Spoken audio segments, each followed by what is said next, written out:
sitting around with a little bit of time to kill and wanted to just tell you guys real quick how to do some basic tire maintenance if you're sitting around looking for something to do, maybe waiting for somebody, hasn't come out of somewhere yet. So the only thing you're going to need to do for this really is get a tire pressure gauge, which they're pretty cheap. Most automotive stores or Target and Walmart and those places, you can get one too. They come in all sorts of different shapes and sizes. Just make sure you get one that's rated for your vehicle. I've got this nifty little one right here. It was really cheap, only like $5. And this one will do all the way up to 125 PSI, which my truck only has about under 40 in it. So this one will work just fine. So let me show you that. Here's a close-up on that gauge. See it? First thing we got to do is find out how much air pressure is supposed to be in the tires, and for that you open up your driver's side door right here, and on most vehicles you have this guy right here. This is your air pressure rating. It tells you what your tire size is supposed to be, and then it tells you its inflation. So in my case, my tires are all supposed to be 36 PSI. So we'll go around and check that now. So I'm only going to go over this for one tire because you don't need to see all four. Consider it a waste of time. But first thing you're going to do when you walk up to your tire is you're going to look at it and inspect it first. The inspection's really quick. First thing you want to start with is on the sidewall. You want to look for any cracking that you might see. It looks like a crack in the rubber, a little split. Like this stuff right here. It's very minor, but you want to keep an eye on it. That stuff is called dry cracking. Once it gets big to where it looks like you could put something in there, that's when you want to look at replacing your tires if you haven't worn them down already. The next step is going to be to check the wear on the tires, and for that you want to look at the wear strips. Easiest way to do that is look right at the front of the tire typically, and you'll find these little bridges right there in between the rubber. Those are typically set about 1.5 millimeters to 2 millimeters up from the rubber. And you know that when your tread gets to the depth of that, mine's way far away from it right now, but when your tread gets to that depth and that little rubber bar becomes flush with the top of this tread, that's when your tire needs to be replaced. And the key thing is you want to look at all of them across the tire. And if you can, check your inside tire. Use your phone like this and look around the tire. But a lot of people don't see that their inside of their tire might be bald and the outside might look perfectly fine.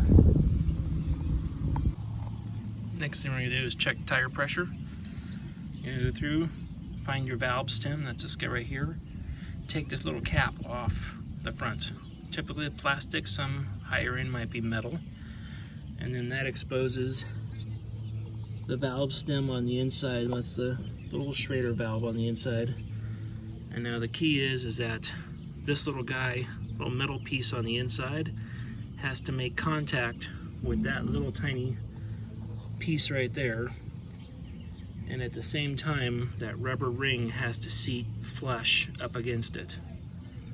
So let's see if we can get this going right there. Kind of line it up, angle it right, and then we'll push in on it. You shouldn't hear air leaking. If you hear air leaking, that means your gauge you're not flush against the stem. Okay, move back inside where it's a little easier to see. When I put it on there, the gauge needle jumped up to just about 40 PSI, and it's holding there. This model is actually keeping the air pressure inside the gauge, and when you push this little button there, it resets it. Most of these will stick a little plastic gauge out to the side, and the number that it reads is your pressure. But these are reading just a little bit higher. These have been sitting in the sun for a while, so you can't take it at such face value. Remember, when your tires get hot, when they sit in the sun, they get higher pressure inside of them. So in this case, the left side of my truck will read a couple PSI higher than the right side of the truck will. So you got to be careful not to adjust everything for one side in the sun, one side in the shade. Best time to check these would be in the morning time, before the sun's really up and everything's hot, before you start driving it. All the tires should be roughly at the same pressure at that point in time. So I'm gonna reset this guy. Drops back down. Now let me show you the other side of this gauge. How this had to make contact to open the Schrader valve to let the air pressure into the gauge. The other side pushes in on the Schrader valve with no gasket to relieve air pressure. Alright, let's see if I could do this one-handed. So this is at 40, so it's a little high, so I'm going to use this side that has no gasket and push in on that Schrader valve. Hear the air coming out? That's releasing pressure from the tire. You just do that a couple times, give yourself like a couple seconds worth, and then you're going to check it again.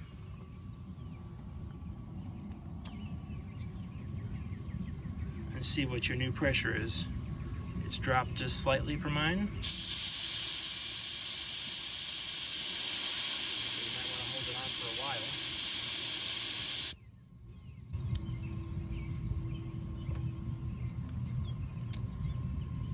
See, now it's down a couple PSI.